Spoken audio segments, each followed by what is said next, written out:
Alright, so this is my review or critique of Lord of the Rings Online. Um, I got my hands on the 10-day free trial. Great job, by the way. Great thing. It's just too bad more people can't, enjoy that or participate in that. But anyways, so I played it as non-stop as I could for those 10 days, and it's overall my experience was it was good. I kind of liked it. It was kind of neat.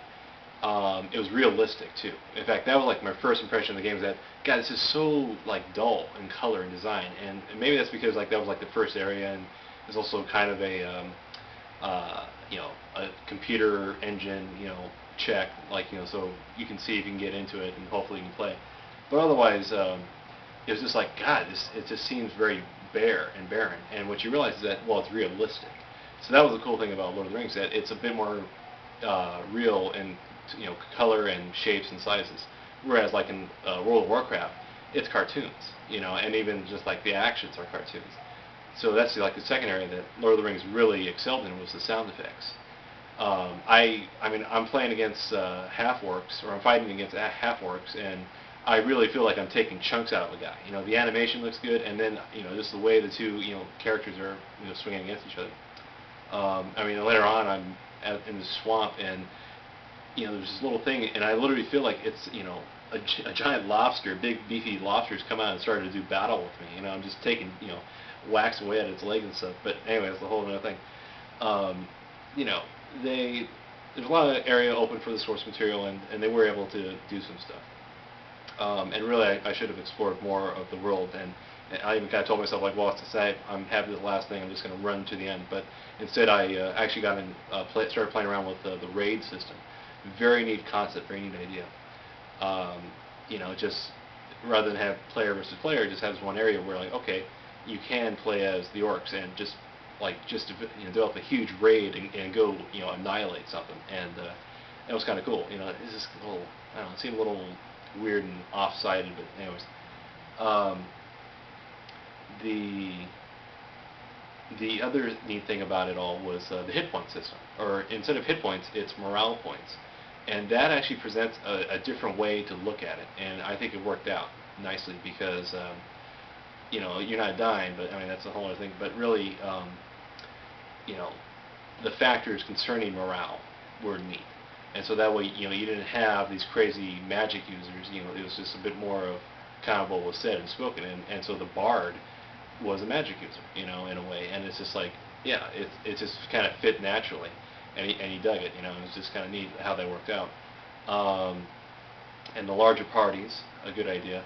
The different classes, I'm really intrigued, and I kind of wish I had played as the champion class, which you can read up on if you want. But anyways, and the different races, and that's right, it's interesting.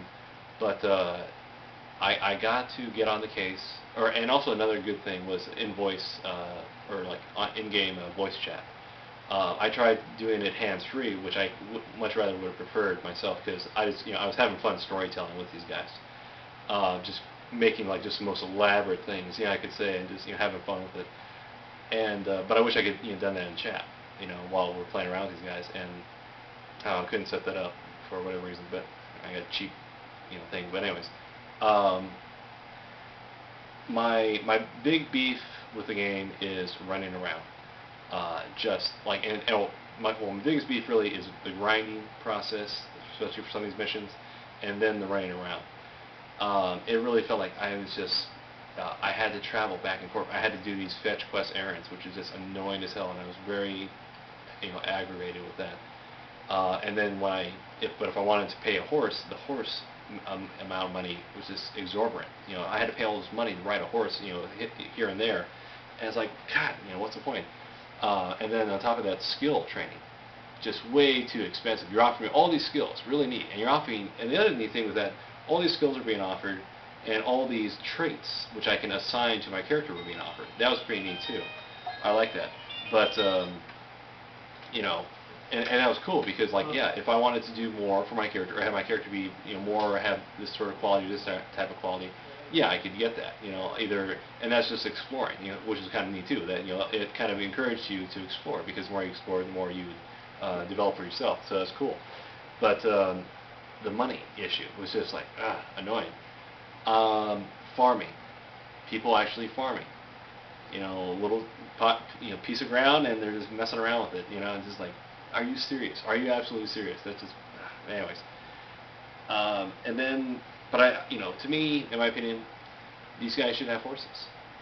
It really, I think like about level 12, I should have had access to a horse, or really a horse should have been presented for me to get and to use. The running was just getting ridiculous by that point. And really that's, I think, is a major detractor from this game, is that you have to get a horse. And then the other detractor is these crazy high fetch quest numbers. It's like, I mean, in my opinion, a good fetch quest number is like, okay, collect 3 of this, 4 of this, all right? When it gets to the point like 6, 7, 10, 12, 24, items, and it was like ridiculous number, and it's just like, and it was a rare animal to get it from too, and it's just like ridiculous. That's pointless. I'm not playing the game. I'm working the game. That's why I got to the point. Running around. I'm standing there pushing down the button, watching my thing run, and that's it. That's annoying. I don't like that. Thank you. At least you got the whole like numlock drive. That's very good, by the way. But otherwise, it's just, God, that's annoying the heck out of me.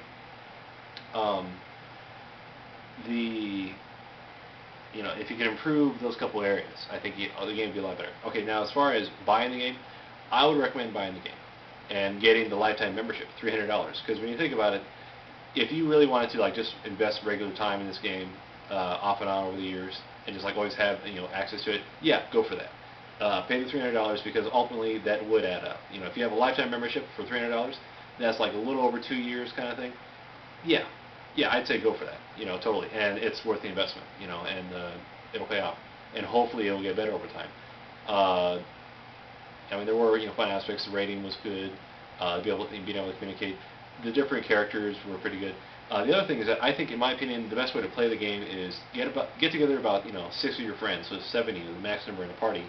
Each of you choose a different class and a different craft profession, and then just always game together on the weekends. And because really, ideally, I think that's kind of the way it was geared. Is that if you had a good party together, you can just go out and just mow through things.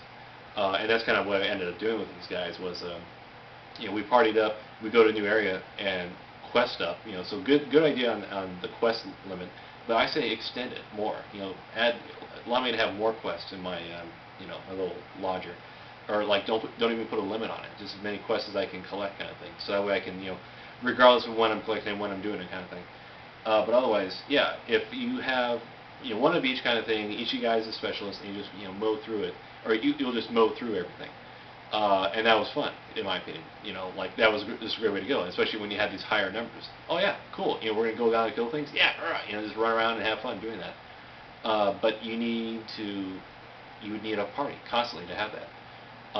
So what was also neat was that you could have people of a wide range of levels, and they could mingle together and do stuff. So that was a good aspect about the gameplay too.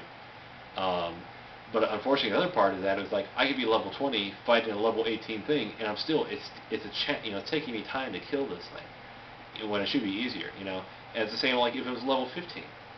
Like I'm not killing it right away, which and that's why it's a morale, not a hit point system. But anyways, but that's what's kind of annoying or bugging me, is that like I want to be able to kill this thing to collect whatever drop it's going to give me, kind of thing. And that's just an annoying thing. Also, another gameplay enhancement that's needed is these rare drops.